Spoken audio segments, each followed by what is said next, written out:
Hi, and welcome to this episode. Today's guest is Jeremy Lewis, and Jeremy and I met the first time. I think it's from 12 in Austin at a conference. And over the years, you've done some teaching in Denmark, a couple of quite successful courses, and you've also been to doing some courses in Copenhagen and a conference in Copenhagen over the last like 5 to 10 years. Is that not correct? Remember, Jeremy? Yeah, I haven't been to Denmark for a few years, but yeah, I've done courses with you, some in Copenhagen, some in other centers as well. Yeah. Best country in the world. But of course I'd say that whoever was doing this interview. Yeah, like you say the same in China. Yeah. I And do, and Norway. Yeah. Japan and Iceland, but Yeah. Denmark's, if I could be Danish, I'd be a proud man. You could apply. You need to go through a test then. Jeremy, what I've also learned by being with you is that you're always like very kind to share your knowledge and have just as well as small discussions around specific areas. You like a more broader perspective on the healthcare system and on life, as we just talked about before we went on air. Um, But from a more formal standpoint, when you look Jeremy Lewis up, he's a consultant physiotherapist in the United Kingdom, and he works in the NHS. He's also a musculoskeletal sonographer and an independent non-medical prescriber. He's a professor at the Musculoskeletal Research and a professor at physiotherapy at three universities in different parts of Europe. So, but who's Jeremy Lewis? If you should like say who Jeremy Lewis is with your own words, Jeremy. Uh, Jeremy Lewis is a guy who still doesn't know very much. He's been struggling his whole career to understand things. Every time he thinks he's starting to learn something, he realizes how little we actually know. Jeremy Lewis is the father of three children. Jeremy Lewis likes doing woodwork, playing guitar, doing Tai Chi, but he admits that he's not very good at any of those things. But he's, trying.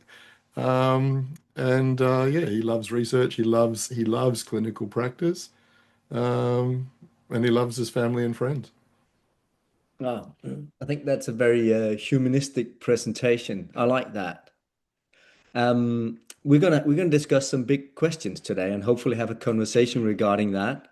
So to the listener, it's also important for me to say that whatever we discuss here, uh, it doesn't. If you have any health issues like pain or functional limitations, it's of course advisable to see your general practitioner or the health professionals, and not just diagnose yourself based on what we're talking about today. But of course, the podcast is also to inform you as a patient and you as a healthcare practitioner. So I hope you enjoy it. Let's take on the big questions first, Jeremy. And they're really big, and it might be unfair to cover in a brief podcast, but I'm sure we can help each other in that. Um, and then when we've done that, go to some more narrow questioning about the shoulder, of which you're quite famous and of which you've contributed a lot over the last couple of decades, as far back as my brain remember it. You wrote an article that's called "Overutilization in Healthcare or Too Much Medicine." If I recall it right, you wrote it with Peter as well, didn't you? From Down Under. Yeah. Peter and Chad Cook and Tammy Hoffman.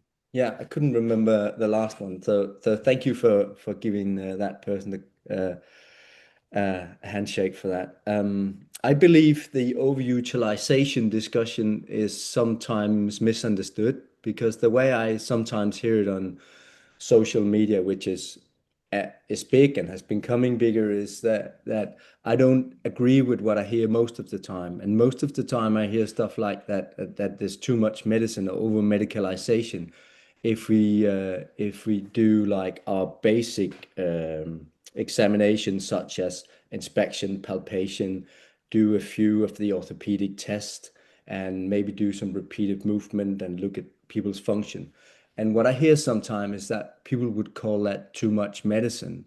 And I disagree on that perspective because I think it has It has some important things because just looking at inspection, it it doesn't always give me much as a clinician, but if there's really something that's an outlier, that's where I can see it the first time if I haven't heard it during the history taken.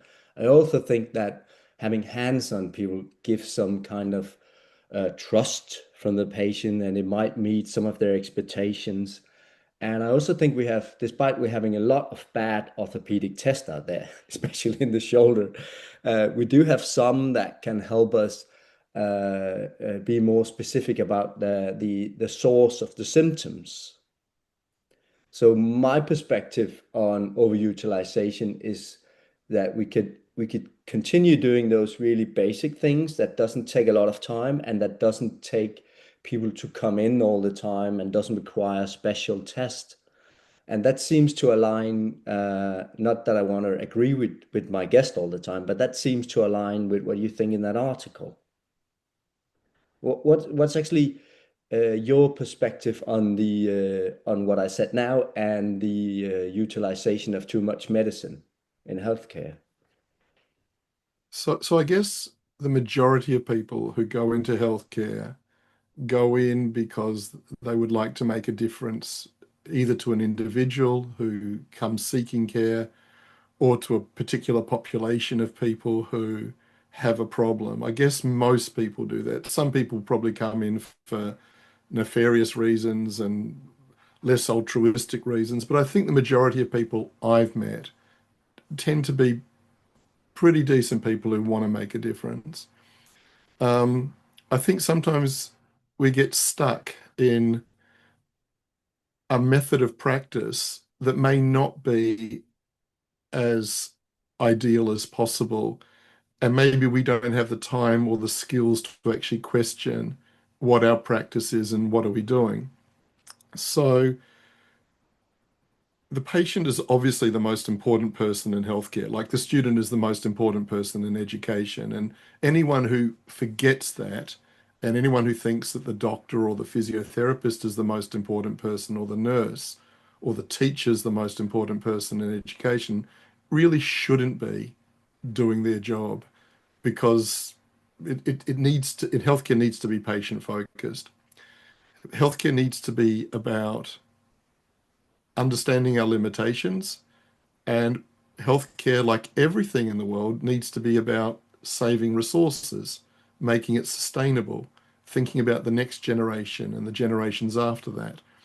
So I guess one way of thinking about it is if you look at a condition, a rotator cuff tear, where the person's symptoms are attributed to the tear, maybe based on uh, an orthopedic test that suggests that, imaging that suggests that. The truth is, in most, I guess most of us, 90% plus of the patients we see haven't come in with serious traumatic presentations. They've come in with an ache, a pain that's bothering them, that's not allowing them to sleep, not allowing them to participate in their valued activities.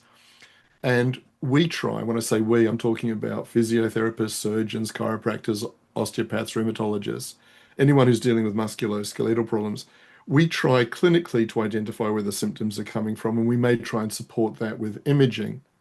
And we might be telling our patients that your symptoms are coming from a tear. Now, it's different in every country, but in America, you can spend between 30 and 50,000 American dollars to repair the tear. But if you look at um, other interventions and other research, we can see that a lot of the repairs probably don't outperform placebo. The repairs are followed by a lengthy period of immobilization, which is frustrating for the individual and also has financial concerns for the individual and society. And then it's followed by a lengthy period of rehabilitation. Yeah. And when you look at most of the studies that compare surgery, immobilization, and rehabilitation just to rehabilitation, the outcomes are the same, but at a fraction of the cost. And so that money that's saved could be spent on researching cancer, helping homeless people live a better life, providing children a better education. And so I'm not saying we shouldn't go for the more expensive interventions, but it would make sense to me to limit investigations that are often not necessary and expensive, that often lead to maybe potentially kinesiophobia because the patient thinks I've got a tear, it needs to be repaired. And the one of a health professional suggesting, yes, that's the best option for you, when there are other options that are less expensive that have the best outcome, and maybe reserving the more expensive treatments, interventions for those that don't manage in the less expensive ones. I guess that's one way of looking at too much medicine. The other way is looking at, are these 7 investigations for this individual person absolutely necessary? And do we actually need to intervene when we've screened for red flags? I mean, we obviously can't rule out red flags, but we've screened for red flags in an acute presentation. Do we actually need to intervene, or is it just better to tell the patient, to try and be as active as possible, but put in a safety net if things are not settling down in a few weeks, that they could come back and see us, and not necessarily rush to some one-to-one management. So it's a big topic. We could spend 48 hours just talking about too much medicine, Yeah. and reframing healthcare. Yeah, but I think there's some perspective in that. There's a patient perspective on what they expect and what the cultural way of going through the healthcare system is, and then there's the system, how that's built with insurance and the public system, Mhm. and then of course there's us as clinicians, various kinds of clinicians that could drive it. And there's the there's always what seems to bother me is or not, I wouldn't say bother, that's too harsh a word, but what I think is that we need the message out there that time is very important, and we need the message Mhm. out there that we're not, just because we're not referring on for a lot, it doesn't mean that we're not safety netting. It's like we need some um, some media to catch on to that one. How common it is to have an MSK issue, and the fact that how many is actually really having a serious pathology, and compared to what the prognosis might be in the most common kinds of aches and pain. Because I Mhm. think we're fighting a huge mountain all the time when we go to work. What do you think about Mhm. that? Do you disagree on that? Yeah, it's a huge topic, and I don't know if anyone's got the right answer. And from what I've learned, from a philosophical point of view, it's called a super wicked problem. And a super wicked problem is that everyone knows there's a problem, everyone knows the solution, but the people who are suggesting the solution are part of the problem. And there's too many stakeholders involved to actually change the problem. We see super wicked problems in climate change. We see super wicked problems in reframing musculoskeletal care. It's a very interesting way to look at big problems, and it requires everybody, educators, patients, social media, legacy media, insurance companies, health practitioners, everyone to be involved in trying to come up with a reframing of the solution. I personally thought the pandemic would do that. Yeah. But the pandemic, I think after the pandemic, everybody rushed back to the normal as quickly as possible. And actually, became the normal on steroids because of the loss that some people had suffered during the pandemic, maybe the financial loss. Um, and it's a shame that there was one big opportunity that's occurred in my lifetime, which was horrific, and all the suffering from around the world. It wasn't an opportunity when the skies were bluer, the birds were louder and singing more clearly in most countries, that we didn't take the opportunity to have a real think about our direction of travel. And I think also from what you said, I've had the privilege of teaching in more than 50 different countries, and um, healthcare is so different. in every place, even within different states of one country. And so it's very hard to say that this particular system is better than another system. They've all got benefits, they've all got flaws. Um, and then also the conversation is actually what is a musculoskeletal problem? I think that's a huge conversation, and I think we need to reframe that as well. For many years, I've been suggesting that maybe these things are not fixable, because if they were fixable, when we look at the things like the global burden of disease, the global burden of health disorders that's been published now for 3 decades,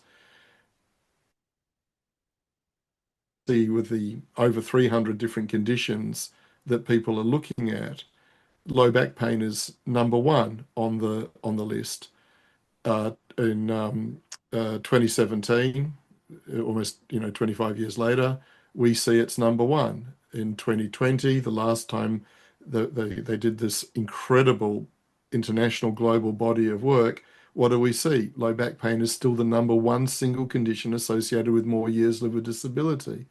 And in those 30 years, how many billions of euros, yen, krona, pounds, dollars have been spent on low back pain research, but no one yet has shown that they can reduce the disability. And, even with emerging models of helping people with back pain in our profession and out of it, no one has really shown that they can substantially reduce the burden, and no one has shown they can fix the problem. So if we can't fix the problem, aren't musculoskeletal problems very similar to depression, diabetes, blood pressure problems, where we acknowledge they can't be fixed, but we put together a package of care, for example, in diabetes, Hmm. where we talk about good sleep, we talk about good nutrition, we talk about not smoking, we talk about the profound importance of exercise. And what we're trying to do is to bring the blood sugars within a range we consider normal. And of course, if lifestyle factors don't do that, we can prescribe medicine. And we don't say we're fixed. It's not fixed. We've just managed it. And that's really the same for every non-communicable disorder. Yeah. Asthma's managed the same way. You take out the metformin, you put in a bronchodilator. Depression's managed the same way. You take out the bronchodilator and put in an SSRI. Blood pressure, you take out the antidepressant medication, you put in a beta blocker, calcium channel blocker, ACE inhibitor. But none of these problems are fixable. We're still telling patients that we can fix musculoskeletal problems. And if we realign them to the way we think about other health conditions, it provides, I think, patients with a different philosophy, the importance of self-management, self-efficacy, and we as health professionals can be more honest with the patients Yeah. because we're not fixing most patients. No, but I think we have the same as teachers, that and I actually talked to, I think it was Roger Curry about this in regards to just a small subject such as manual therapy, that our students come in with expectations and about simplicity in regards to manual therapy, and they of course they come in with the same expectations in regard to simplicity when it comes to the issue we're talking about now.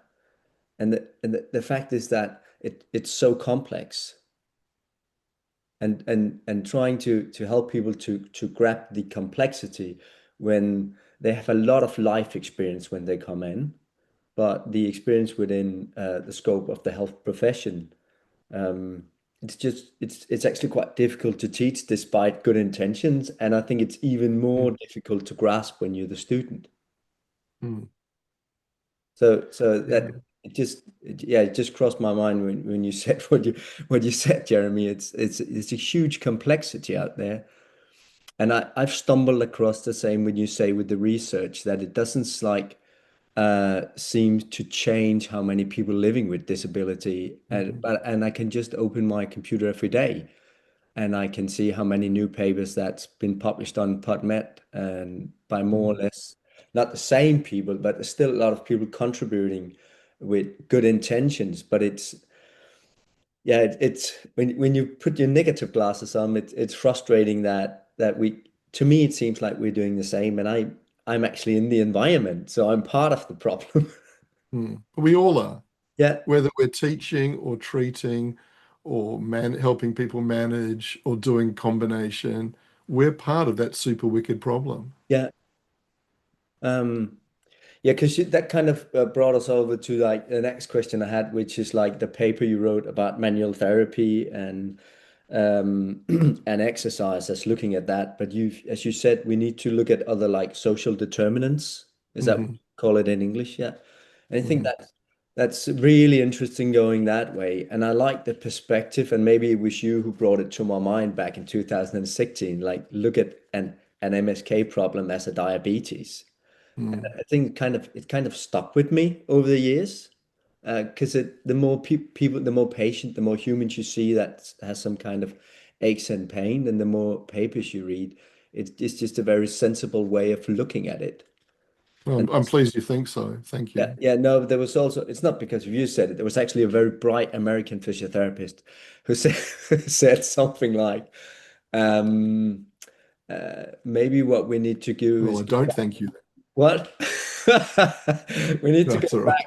We need to go back to the old model in the smaller communities where like health professionals were somebody who was like following along people whenever they needed it. And like you get it? Like we're there and they know us, we know them, and we can kind of sort of help people out when it goes really into darker periods. And that collaboration instead of what we're doing now is instead of the fixing model might be a more healthy, also psychological healthy, because it gives Yeah. you some trust in the human being. So you don't Mm. seek new information all the time when you're having pain. Mm. I also think we need to think differently in terms of how we educate students and how we practice our profession. Because if we go back to the 1950s, which I think is probably it was a good time in our profession, in the 1950s, we were helping people who had been injured very often very seriously after the Second World War. We were helping especially young children or children who had succumbed to the polio epidemic. And we weren't really focused in on anything other than function. How can we improve the function of this individual so that they can return as best as possible to their valued activities? And I think maybe after 1956, when we had a vaccine for polio, and we sort of maybe lost our way a bit, and we started moving away from function to structures, and we started become people who fix or believed we could fix. And I've been doing this for a while now, and I've never enjoyed clinical practice as much as I do now because I never go to work thinking I can fix people. But what I go to work doing is mainly I see people with shoulder problems, or exclusively, really. I'm sort of thinking in 12 weeks, what level of pushing, what level of pulling, what level of throwing, what level of catching, what level of lifting, what level of precision does this person need in order to participate in their valued activities? Now, I don't get better outcomes than anybody else, and I never believe anybody who says that they're getting better outcomes than some other person. So I have as many good experiences, or patients have as many good experiences with me as bad experiences as anybody else. But I think if we change our model from structural to functional, if we think about what people in our society need, the minimum level of lifting a person needs is 10 kilograms to be able to pick up a suitcase, to put it above your seat on a bus or a train or a plane, to catch your grandchild when they run into your arms. We all need to throw, whether it's a javelin at the Olympics or a frisbee to a grandchild or whatever it is. We need a level of function. And so I truly think if we were to say to ourselves, I can't fix you, or to, say this to, as our own philosophy, but what I can do is work with you to try and restore function, have on day one a plan of where you want to get to in 12 weeks, and then salami slice or cucumber slice, if any vegetarians are listening to this, Might be. back to Might be. Back to sort of what level of function the patient has now, and use that as our starting point, and salami slice back up because muscles, tendons, joints really can't cope with change. I think we can offer a lot better care than trying to identify the structure, and then put together a package of care that involves exercise, manual therapy, or touch therapy, whatever you want to call it, lifestyle management, but be aware that the social determinants of health um, are huge influences on outcome. And that's a reason why you can have two people with similar presentations and one can have a better outcome than the other because we know that not finishing high school, not being economically stable, not living in an environment that's safe with green spaces, not having a good social network, not talking about Instagram and Twitter and, you know, all that, but talking about having good interpersonal relationships where you are important to somebody's life and somebody's that you feel important to somebody and you are important to somebody else. I'm getting that Yeah. around the wrong way, but you can sort it out. Yeah. Not saying I've got 2,000 followers on Twitter or whatever. That's not friendship. And we know that that's one of the biggest influences that makes people happy. We can't give people economic stability. We can't provide them a safe environment with green spaces. But that's why it's a super wicked problem because we have to work with the politicians and everybody else to improve the quality of health for members of our societies. Yeah. But don't you think that like working with people and being very honest about what you think you can achieve, Jeremy, don't you think for me personally that has like come to me over the years Mhm. when and it's I think it probably started back in 2009 or 10 for me, did just gradually. And that's when I kind of just accepted the uncertainty Mm. and living with that. And then, of course, it helps the more experience you get and the more conversations you have with people. And just like having an honest conversation from the beginning with the patient, I think that kind of helps the uncertainty as well, because you kind of Yeah, have told them what you can provide. So I don't need to be in the position every time they walk in the door where I'm insecure because are they better or are they worse? I think that kind yeah, of just helped me personally a lot. yeah. I agree. And I guess the way I spin it is my certainty is the the ability to say, I can't fix this individual, is the ability to say that there are lots of factors that need to be addressed, lifestyle factors, physical factors. Physical factors are part of lifestyle factors. It's ultimately education and the patient's decision as to how much behavioral change they want to go through. And personally, I think the only time people really change is when the pain of not changing is greater than the pain of changing. So, you see that with people with diabetes, you see that with lots of different conditions, people who smoke, who know that it's not a good lifestyle behavior, but the pain of the change is still not as big. Maintaining the behavior is still not bigger than the pain of changing. Because I guess for some people, change is difficult and changing behavior is difficult. But like also another way to conceptualize what you're saying is if you've got a patient with diabetes, they need an enormous amount of education in the format that they prefer to learn. And we sometimes don't think that, and some people don't know their the preferred learning style. So we've got to provide education in at least three formats.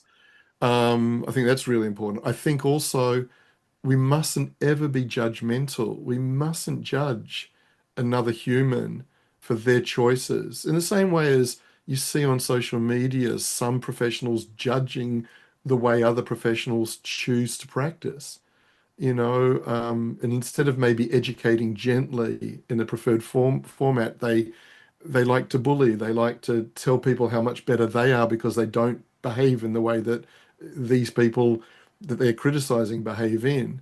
Judgmental people are, I think, just detrimental, and so we can't be judgmental. We have to provide good education. And what do? We don't fix diabetes. We try and find ways to keep the blood sugars down into a range we consider normal. And of course, they're going to spike sometimes, but then we've provided the person enough self-management that they realized it was that beautiful looking mango that spiked, and maybe they have to have a think about, certain behaviors. And it's the same with musculoskeletal problems. You've got to maintain a regime forever to try and reduce the disability associated with it. And that includes lifestyle as well. Yeah, it comes with consistency. And then despite consistency, you get the spikes, right?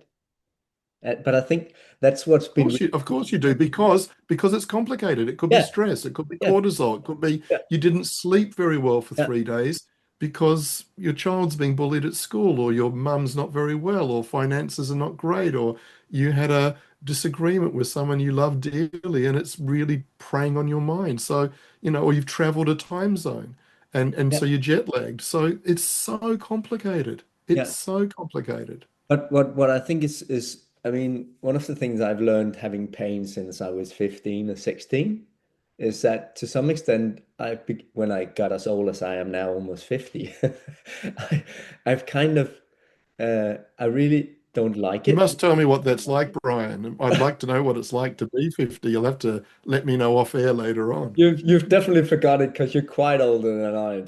You know? But it's that the appreciation What are of you saying? What are you saying? we're cutting it now.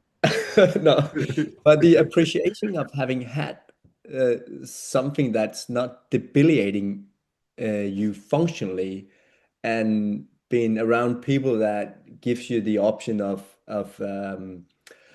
the good social determinants that actually give you the opportunity of learning from your symptoms, right? And so to me, it's much easier being 49 than it is when I was 20 and having shoulder pain. It's much easier now, Mhm. despite the pain. Not it's not much differently. I've just figured out how to kind of live with it and accept it and not being too functionally limited if I remain consistent on what I'm doing. Mm. So of Yep. course it's also realistic. You have a patient with shoulder pain or back pain for the first time, and it's maybe it's unrealistic to learn them a lot. So we can't it's not reasonable, it's not fair for us to expect them to like catch up on it. It's the same with the Oh, student. I agree. I agree. And I think a very powerful way to interact with somebody, like it's like somebody comes in with a cold. If you've screened for red flags, so there's no current history of cancer or COPD, there's no severe respiratory problem, you wouldn't send that patient with a cold to have a chest X-ray, VO2 max screening, lung function testing, treadmill testing, ECGs. You wouldn't be doing cardiorespiratory investigations. You'd say, and have empathy. These things always come at the worst time. It's always frustrating when it comes, and the patient wants antibiotics maybe to overcome it. And you can say that's an option. You don't. The patient doesn't have to be educated immediately about the good and bad things about antibiotics. You could say that, what we know about antibiotics is if you take them, it seems to be that most people reduce their disability in 2.8 days. If you don't take them, it's 3.6 days. So it's less than another day of serious disability for most people. So it's an option. And the patient needs to make that decision based on other information about overprescribing antibiotics. And if it's most people, go home, have a cup of tea with honey, some paracetamol, watch some Netflix, get someone to rub your forehead, say poor bunny. But if it's someone who's come to Denmark, who's the lead singer of a world famous band who's wants to perform in Copenhagen in 2 days, antibiotics is probably the option for them if they want their voice to be as close to perfect as Yeah. possible. So it's education. It's not forcing people to make a decision that you think's right. It's shared decision making. Um, but it's yeah, it's treating everybody as much as possible as an individual. Yeah. Yeah. Well, thanks for your perspective on that, Jeremy. Jeremy, could we kind of skip subject without taking too much of your time? Because this is really interesting. We can talk for another 47 hours about this. We just need a pee break and some carbohydrates at some Oh, point. come on, you're big, you're young enough. You don't need a pee break. I definitely need a pee break. Well, Oh, might okay. might get too personal now, talking too much below the belt. So let's leave Mm. the peeing. You've had interest in shoulders for ages. Sorry, that indicates that you're older than I am, so it wasn't too rude. But you've also seemed to me like you have some perspective and a lot of knowledge about what to me seems to be overly diagnosed, such as a frozen shoulder. I mean, can we just look a bit about frozen shoulders? Are you keen on talking about those? I'm happy to talk about it, but I'm probably going to say I don't know much. Yeah, yeah, but I'll accept that, and then I can probably learn you a few things like over the next 15 minutes. Good. Like, thank So you. what's actually is frozen shoulder? And you can't reverse the question because I asked first on that. Okay, oh, I wouldn't do that. So in 2015, I tried to suggest we need to change the name from frozen shoulder to contracted frozen shoulder or something. So for me, the stiff shoulders, which sometimes are diagnosed as frozen shoulder, but to make a diagnosis of a frozen shoulder, it's when the capsule and tissues surrounding the glenohumeral joint, for some bizarre reason, contract. A bit like in a Dupuytren's in Yeah, the fingers. yeah, So the myofibroblasts proliferate. There's an increase in myofibroblasts. And myofibroblasts cause tissue contraction in both conditions. They cause contraction, and either the finger has contracted so it can't extend properly, or the shoulder tissue has contracted so it can't function properly. And that is what I would like to call a frozen shoulder, a contracted frozen shoulder. I don't know if that's the best name for patients, but in my head, that's the true frozen shoulder, I think. It's very difficult to know because our histological research isn't great.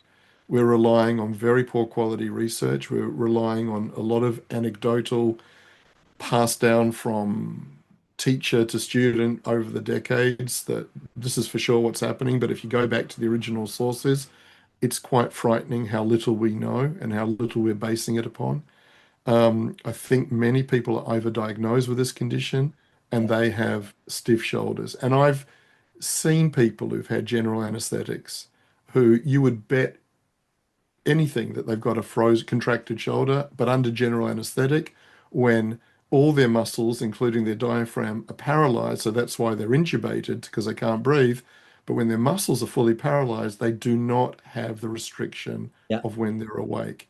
I have seen people who, for 9 months, have been told they have a frozen shoulder, who've had injections, have been treated with stretchers and manual therapy, who haven't moved. You put them in virtual reality, and within 10 seconds, they've got full range of movement.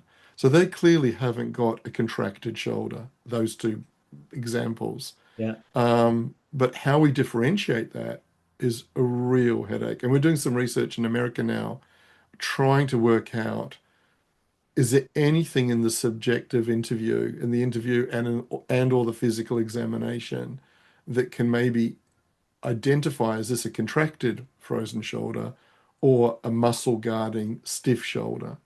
So for me, some frozen shoulders are just an extreme version of rotator cuff related shoulder pain.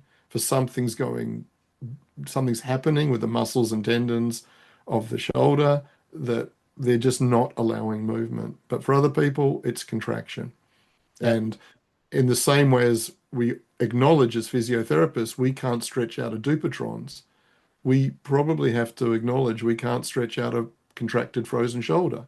The forces, required are 220 kilograms per centimeter squared of capsule. we can't apply that force, no matter how much spinach you had and how many double espresso. Oh, you can. I can't. uh, Even if I had a double espresso or a big bowl of spinach, organic spinach, it probably wouldn't. I would not have enough strength to stretch it out. So when we do have improvement in someone who's being diagnosed with a Yeah. frozen shoulder, I sort of think it's probably not truly a contracted capsule. It's a stiff shoulder. So let if we stick with that, then if we have what we expect to be a true contractile frozen shoulder, what do you think? I know it's actually a very unfair question, Jeremy, but what do you think is going on when they improve? I think maybe Ex part of except it, except the part fact of it is that muscle guarding. yeah, yeah. Huh? I I think would part just say of it except the fact that I've probably misdiagnosed them in the beginning. maybe. I Yeah. mean, I don't know how you make a definitive diagnosis. No. I never say to patients, you have got a frozen shoulder. I say, based on what we've talked about, based on the clinical investigations we've done, imaging investigation, it is likely you have a condition we call frozen shoulder. This is what it means. These are the different treatment options. These are the expected outcomes. These are the potential harms. What it seems right for you in terms of the best way to manage it for you. I think that's as honest as we can be. And I never say to anybody, you have got rotator cuff related shoulder pain or whatever terminology. I'd say it is likely you have this condition because it accepts what you said before, the uncertainty of what we're doing clinically. It's Hmm. always just a hypothesis. Yeah. So it also seems like using I don't know if this is the right English word, corticosteroid injections. Hmm. You, Yes, what do because I know you probably still do stuff like that, don't you? That it's not an I option for do. me as a physio in Denmark, and it's I understand. so what as you as a clinician, where do you decide which patient is having that one, or maybe having it twice? Can I ask that question? Is there some Yeah, I characteristic? don't typically do them twice. No? I typically do multiple injections on one day in Okay. different sites. So there is some research that suggests multi-site injections, 4 injections in different sites has the best outcome.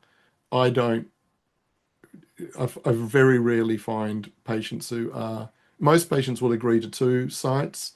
I don't have experience with people who agree to more than that. Um, I will try to do the injections as early as possible. There's some evidence to suggest that in the first 2 months it has better outcome.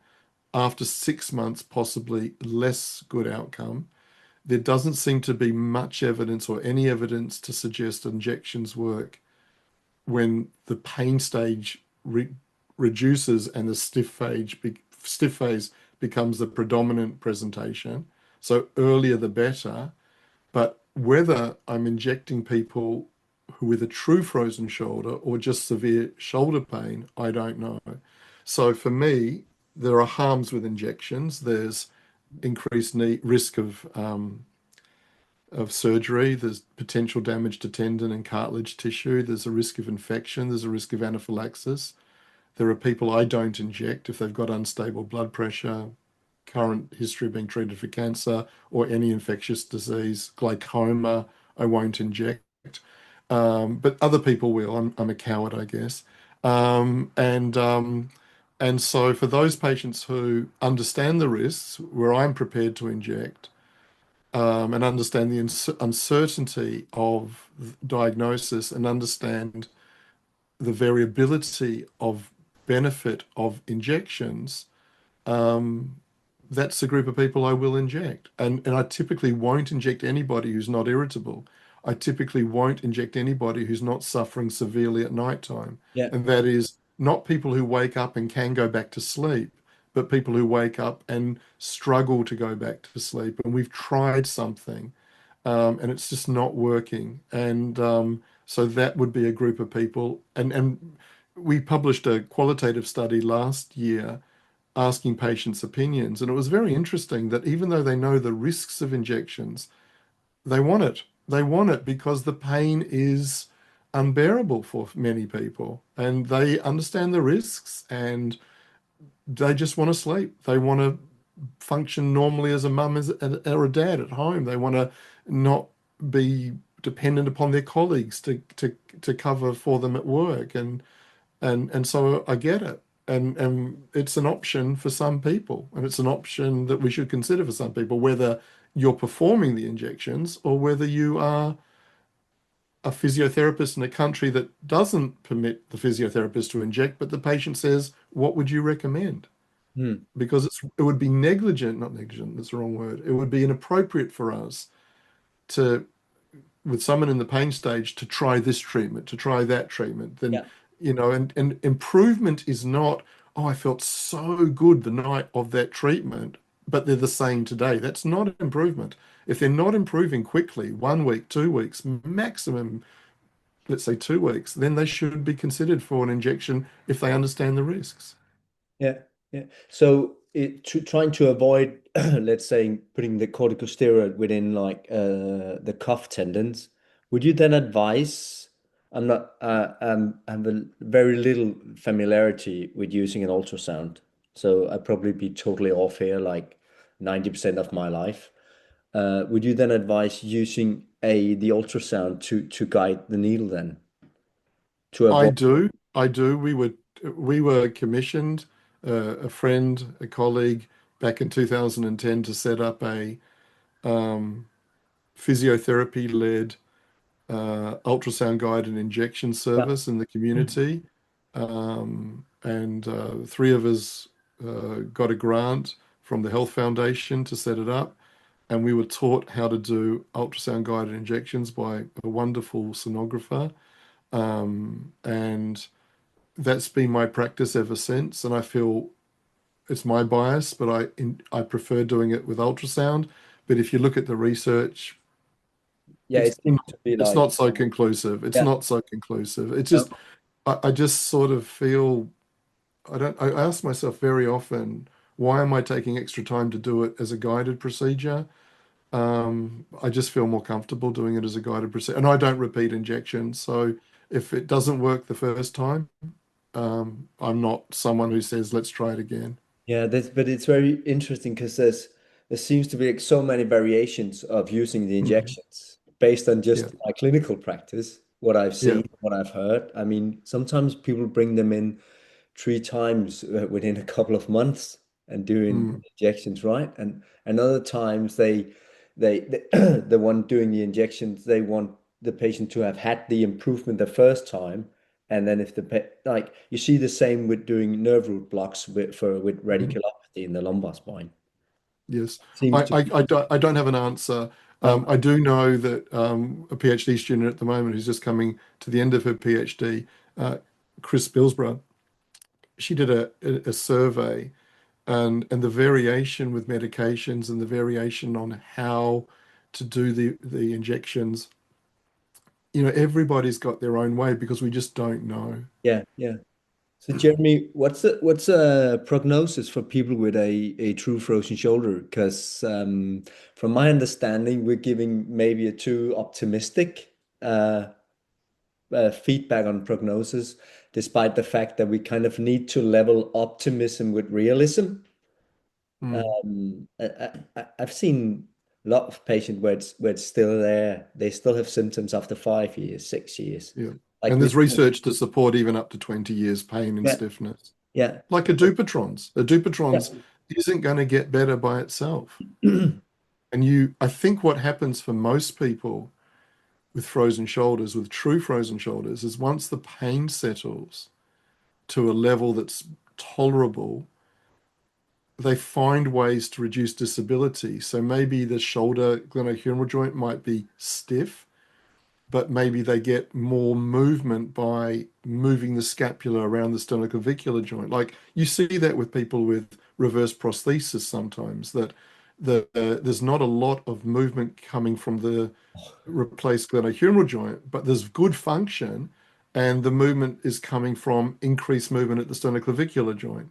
So I think people find ways around the disability. So I think people might not completely improve biomechanically, but their disability reduces because of ingenuity and finding new ways. I think some people who have complete restoration of biomechanics and reduction in symptoms, maybe it wasn't a true contracted frozen shoulder. Like in a Dupuytren's, it doesn't just naturally reverse. And that, it's interesting, isn't it? Both of them occur in the same age. They're both more common in people with diabetes. Yeah, Uh, the Dupuytren's for some reason doesn't hurt, but frozen shoulder does. So is the pain coming from the contraction or other tissues? There's so many unanswered questions. It's, anyone who says I know, you have to be cautious. yeah. And But that's even why do injections work? I mean, the whole thing about getting rid of inflammation, are there increases in neutrophils and plasma cells and lymphocytes that would suggest evidence for increases in chemicals, molecules that could be associated with acute or more persistent inflammation? Or do the injections work by, we know that lidocaine, analgesic, we know that steroid can reduce fibroblast populations, and the myofibroblasts are differentiated fibroblasts from what I understand. So maybe what the injections are doing is that they're just reducing the populations of the cells that cause the contraction, and maybe it's not reversing what happened, it's stopping what might happen in the future. And that's why maybe some of the clinical research says do it as early as possible, yeah, because maybe that's what's happening. yeah, yeah. I, So I, I don't know. no, no, no. I We just really don't know. no, and that's totally respect for saying that because I'm asking the questions because I don't know either. So those Well, who wake I'm going up to ask you now. What do you what would you say if you were being asked? What do you think? I mean, what do you think? concerning which of all the questions I fired at you. Every question you've asked me until this point in time. No, I would think because my understanding is that I think it depends on where I work. Because at the Mm, GP's office, I have the option of referring them into the GP if they like, for example, if right. I believe it's a true frozen shoulder, and if they provides examples such as I really don't sleep during night, I have Mhm, constant pain. That's where my belief is that an injection might be an option. mhm. And then I always tell them to come back to me in 2 weeks because otherwise I don't know and I can't gather information and experience if they don't come back and tell Mhm. me how it's been. Yes. You And mean 2 weeks after the injection or yeah, 2 weeks before no, no, after? 2 or 3 weeks after the injection. If it fits their plan, they can come in 4 weeks after. It doesn't really I matter. I see. just I want to see. see Yep, them I get it. afterwards. Because Mm. it's the same with serious pathology. We refer them to the doctor and then we don't know if they have it. So how are we going to recognize it? Yeah, So I think that's probably the the best assessment is what is the response often to an intervention. yeah, I think sometimes the intervention is the assessment. That you're doing something and the assessment comes is the intervention is what you're testing to see if it makes a difference, yeah, because we see that with orthotics. If it really was a purely biomechanical problem, an orthotic would help everybody. But sometimes patients come back and say no change, frustrating but no change. Sometimes patients come back and say it was a miracle, and yeah. sometimes patients say I'm not sure, I think I'm a bit worse.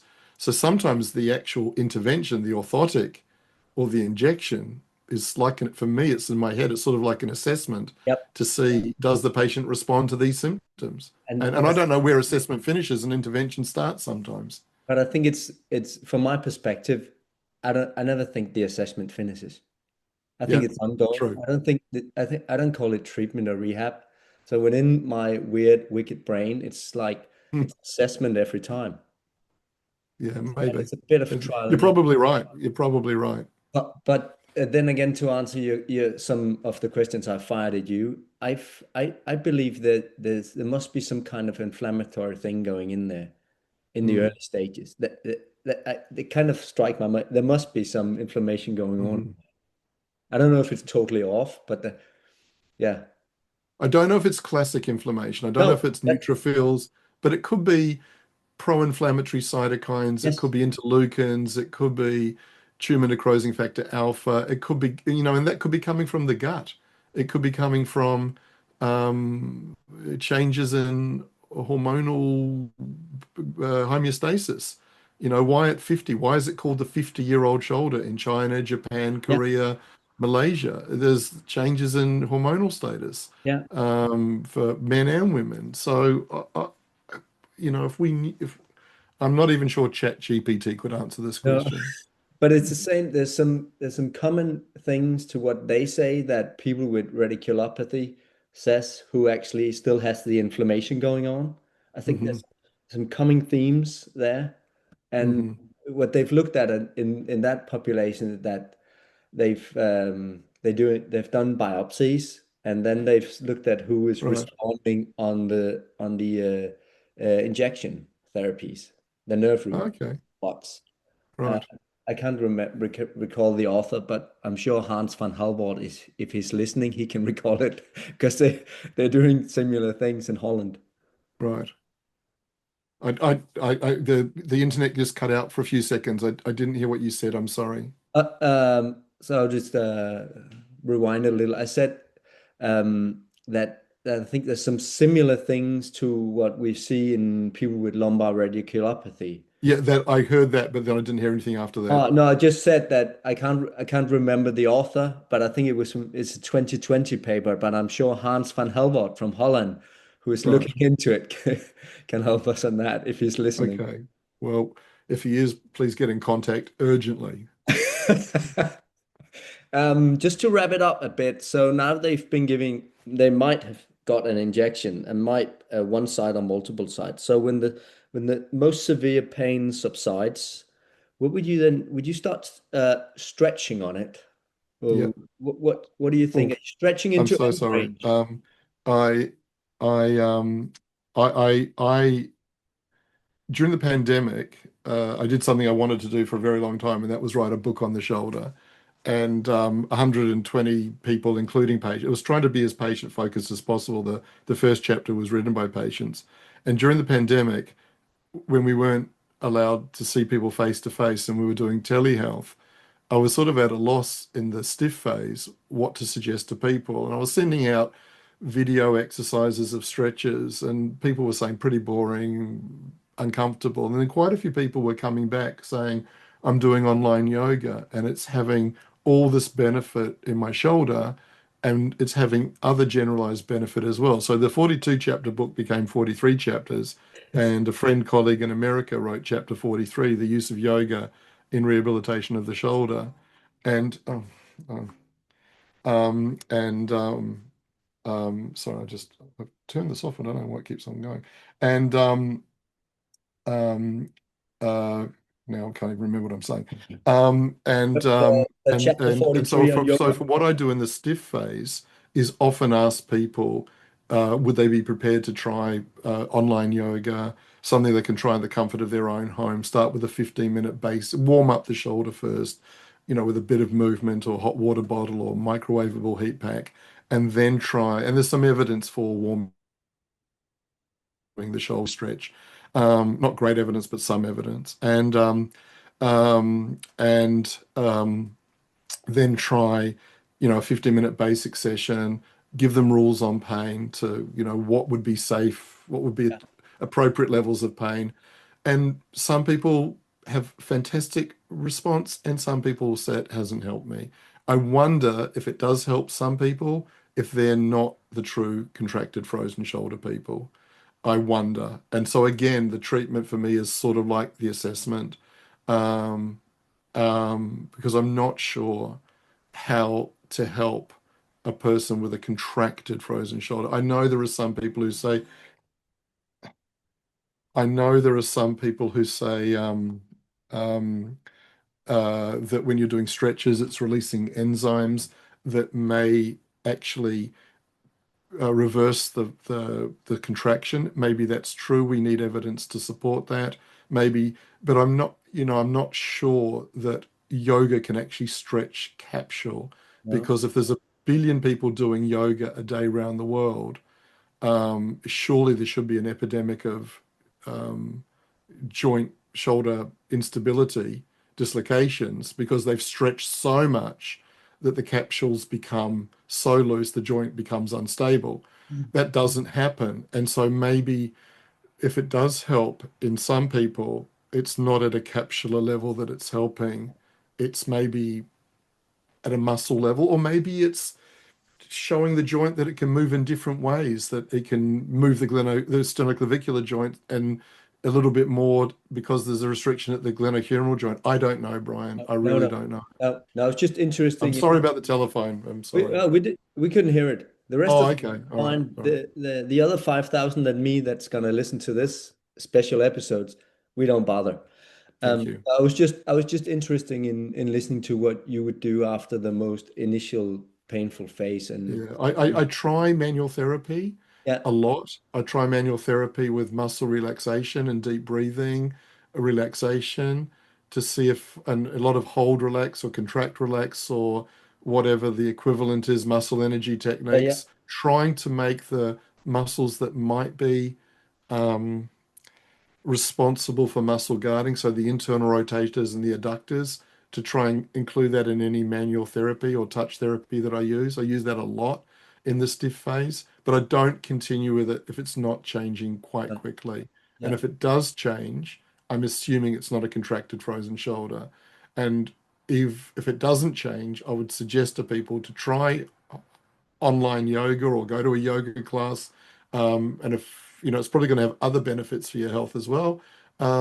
Start at a basic level and just slowly, incrementally work up. yeah. Well, thank you for that perspective, Jeremy. I think we And if it kind of works, great. If it doesn't work, it's probably yeah, worth a yeah. try.